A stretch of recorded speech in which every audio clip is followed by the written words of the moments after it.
Here's your wrestling news for May 1st, 2023. And we're kicking off today with the WWE Draft, as several superstars found themselves on new homes after last week's episode of Raw. Some of the biggest draft picks include Raw Women's Champion Bianca Belair going to SmackDown, and Intercontinental Champion Gunther moving over to Raw, and some have speculated that these picks came from Vince McMahon. When Ringside News asked about McMahon's involvement with the draft, though, they were told that there were no major changes in the final week before SmackDown, meaning that McMahon either gave the creative team plenty of time to prepare for his changes, or he made no changes at all. One source within the writing team added that if any of the picks did come from McMahon, then that information hasn't been shared with the team, and it's entirely possible that the chairman kept his hands off the draft selection process. It's always important to remember that WWE is still Vince McMahon's company, and he can swoop in whenever he wants and change whatever he wants, but that hasn't been the case in the draft so far. Tonight's Raw will be night 2 of the draft, with a supplemental draft to follow, and we'll have to see if McMahon continues to be hands-off for the latter half of the draft. Now, last week was certainly a busy one for CM Punk, who showed up backstage during Raw and was also at the most recent tapings for Impact Wrestling. For Punk, his Impact appearance was the first time he'd been at an event for the company since 2004, and the roster certainly made the former world champion feel welcome. PW Insider reports that during the taping in Chicago, Punk was well received and spent a lot of time talking to the roster about their careers. Several wrestlers from Impact told Punk how much he impacted or inspired their careers, and we imagine Punk was pretty pleased to be on the receiving end of some positivity after months of negative comments stemming from All Out.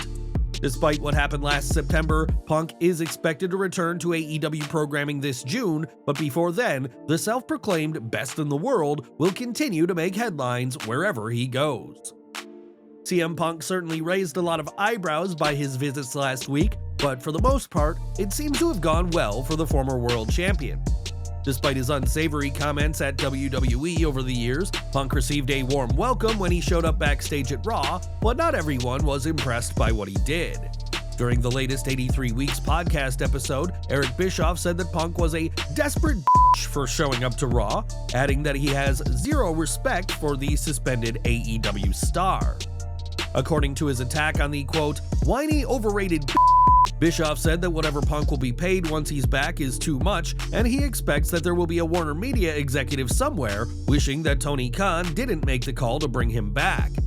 Turning his attention to the AEW president, Bischoff claimed that Punk made Khan look like the smallest piece of trash during the now infamous all-out post-show media scrum, and personally, Eazy-E wouldn't even be considering bringing Punk back if he were in Khan's position.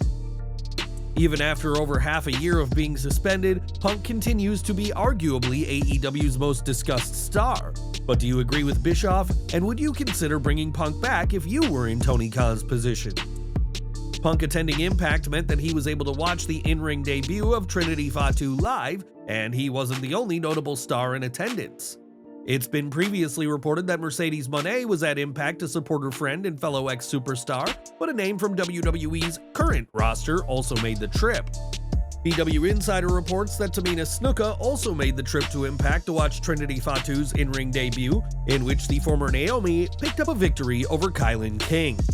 Fans may remember that when Sasha Banks was called up to the main roster in 2015, she was part of Team Bad, aka Beautiful and Dangerous, alongside Naomi and Tamina. Even now, there's clearly a close bond between the three women, and while the three are in separate companies, they'll never forget their time together as Team Bad in WWE.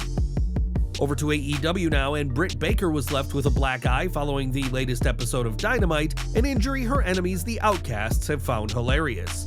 After Saraya and her gang decided to use a selfie of Baker with the black eye on a shirt, this idea has become an official piece of AEW merchandise, though is getting significant backlash. On social media, fans have expressed how problematic the shirt may appear, especially to those who are not wrestling fans and won't know the story behind Baker and the Outcasts. On Twitter, both Baker and Saraya have tried to downplay the idea of some that the shirt glorifies domestic violence, and in her tweet, Baker questioned if previous AEW shirts featuring blood are now seen as advocating for murder. Baker also questioned whether a male wrestler would receive this much flack for a violent shirt, as when a shirt featuring a photo of CM Punk and a young MJF covered in a bloodstain was released, there wasn't this same sort of outrage. Britt Baker and the Outcasts both have tons of fans who want to support their favorite wrestlers, but this shirt has proven to be controversial. And would you ever wear it in public? Sound off in the comments. It was during 2015's Tough Enough that Sonya Deville came out as gay, making her the first openly lesbian performer in WWE. During that show, Deville would meet her future best friend and tag partner Mandy Rose, and while there has never been any sort of on-screen romance between the two, it nearly happened. Speaking to In the Weeds, Rose recalled how there were plans for her to win the SmackDown Women's Championship at WrestleMania 35 in a triple threat between herself, Deville, and the champion Asuka. She added, "Mandy was going to win because Sonya would lay down for her and they would embrace and kiss in the middle of the ring. To WWE's credit, they went to GLAAD. Stephanie McMahon was on the phone with them. Can we do this? Can we make this palatable and sensitive to the situation with queer people in America? Can we make this a good angle?" The thing that I said was, at WrestleMania, 60,000 people are going to be rooting for Asuka, and they're supposed to be the baby faces? We're going to be booed out of the building, and you're going to have two women kissing in the middle of the ring, and people booing because they love Asuka so much. In the end, the angle never transpired anyway, as in a last-minute decision, Asuka would lose the title to Charlotte Flair on the Go-Home SmackDown, who'd lose the title to Becky Lynch at WrestleMania. While WWE did use a romantic angle for Lana and Liv Morgan, borrowing an idea Deville had pitched for her and Mandy, that angle was dropped almost immediately, and it remains to be seen whether WWE will return to the idea for their first openly lesbian superstar. Within the next 12 months, the contracts for the Elite will expire, and it's no secret that WWE has its eyes on the group. It's been reported that some in WWE are quietly confident that they can win over Kenny Omega, but it's now the Young Bucks who have teased jumping to the other show. On Twitter, the Bucks changed their account bio to say that they would love to wrestle the Usos before either team retired, just to see if the four men can break the all-time Superkick record.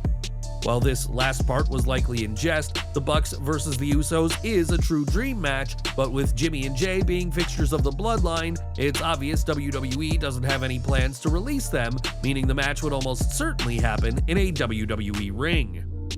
The Bucks have made their name as one of the greatest teams all over the world, but have never competed at a WWE event. And is a match with the Usos something you want to see? Or should Matt and Nick Jackson be content with the teams of AEW?